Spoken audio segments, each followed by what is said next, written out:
antes de empezar el CECOPI quería comparecer, ¿no?, para decir lo que estamos trabajando y lo que estamos haciendo hasta la fecha.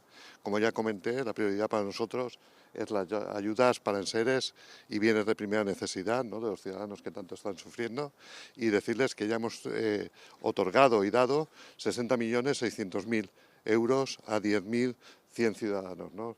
Ya saben ustedes que esto es una prioridad del Gobierno valenciano, y estamos trabajando en ello. Por otra parte, en el CECOPI vamos a trabajar sobre cómo ha ido el plan de choque de trabajo sobre los garajes, que también es una prioridad para nosotros. ¿De acuerdo? ¿Qué balance hacen de la manifestación que tuvo lugar ayer en Valencia? Bueno, pues el balance es que transcurrió con total normalidad, que es lo que queríamos todas las administraciones, y que, excepto algún acto vandálico que se ha producido esta madrugada, pero mi mayor